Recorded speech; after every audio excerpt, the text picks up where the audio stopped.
ওই কিরে, ওই তোরা কি ভালো হবি না? তোরা বাঙালি যে এমন জাউরার জাউরা, এটা তো আগে বুঝি নাই। এই তো কিছুদিন আগে তোরা কি করছিলি?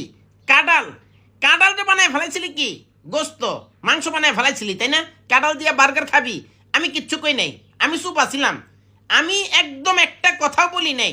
এরপরে তোরা কি করলি? এই যে গত পরশু দিন, ওই কিরে, ওই কিরে, তরমুজ, মধু মধু, তরমুজ রে বানায় ফেলালি কি মধু। সারা জীবন পূর্বপুরুষরা খাইছে এটা তরমুজ কইয়া, তুই বানালি কি মধু। আমি একদম কথা বলি নাই, আমি চুপ, আমি নিরহ একটা প্রাণী, আমি কোনো কথাও বলি নাই, প্রতিবাদও করি নাই। কিন্তু আমি তো বুঝি নাই রে ভাই, তোরা এরকম শয়তানের শয়তান, 2 দিন পরে তোরা আমার উপরে ঝাঁপাইয়া পড়বি। আমি হইলাম কি গুইলহাপ, সারা বাংলাদেশের মানুষ ছিল গুলছাপ। তোরা কি করলি? কথা নেই বার্তা নেই, আমার বানায় ফেলালি সান্ডা, সান্ডার বিরিয়ানি, কফিলের পোলারে সান্ডা খাওয়াবি। হ্যাঁ, তো তোরা আমার উপরে কেন লাগলি? আমি কি তোকে বারাবাতে ছাই দিছি রে? ওই তোরা পিছনে পিছনে মিছিল মিটিং বন্ধ কর, তোরা আমার তালি দিস না, তোরা তোরা সর্বনাশ করে ফেলাইছ, তোরা আমার বানায় ফেলাইছ সান্ডা। এখন এই যে কফিলের ছেলে, ওরা যদি বাংলাদেশে আইসা আমার সান্ডা মনে করে আম করে ধরা শুরু করে, ওই আমগো বংশ থাকবো রে? ওই বেটা আমরা কি আমগো অস্তিত্ব থাকবো? বেটা ওরা যেমনি খায়, বেটা বিরিয়ানি বানায় দেখছ, লেস মাথা কোনো কিছু বাদ দেয় না, গ্যাস গ্যাস করে একটা বিরিয়ানি বানায় খেয়ে ফেলায়। আর এক একটা দানবের মতো শরীর, ওরা কি একটা দুটা এই গুলছাপ দিয়ে ওদের পেট ভরবো? ওরা না হইলেও 50টা গুলছাপ একবারে খেয়ে ফেলাইতে পারে। তোরা এটা কি করলি ভাই? তগলকে আমাদের তো কোনো শত্রুতা নাই। একটা কথা ডাইরেক্ট বলে দিই, শোন, এই যে আমার লগে তিরিং বিরিং করছ, আম করে ফাঁসাই দিছ, আমরা আন্তর্জাতিক ট্রাইব্যুনালে এটা নিয়ে বিচার চামু। তোরা কি কারণে আমি গুলছাপ আমার পদবি চেঞ্জ করে আমার বানায় ফেলাইছ সান্ডা, তাই না? এর বিচার আমি সামু, বিচার করমু, মনে রাখিস। আরেকটা কথা বলি, অতিরিক্ত বাড়াবাড়ি কিন্তু ভালো না।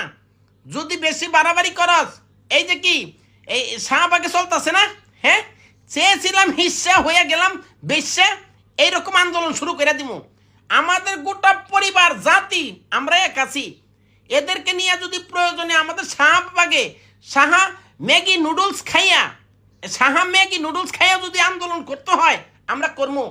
চেয়েছিলাম হিস্সা হয়ে গেলাম বেশ্যা, এইরকম আন্দোলন চলতে পারে। আর আমি হইলাম গুলহাপ হয়ে গেলাম সান্ডা, এটা হইতে পারে না।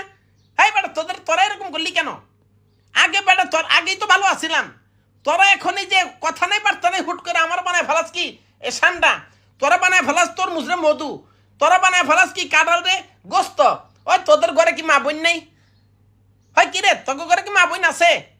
হ্যাঁ, তোরাই যে দেখলি যে 2 দিন আগে কি হইল, মামুন লাল্লার কি একটা বিতিক মারামারি কাটাকাটি লাগছে না? ওগো একটারে গুলহাব বানায়, গুলহাব না সরি, ওদের একটারে সান্ডা বানায় দিতি, ওদের 2টারই সান্ডা বানায় দিতি। কফিলের ছেলে আইসা ধরে খেয়া ফেলাইব, শেষ ঝামেলা শেষ, সোশ্যাল মিডিয়া নিরাপদ।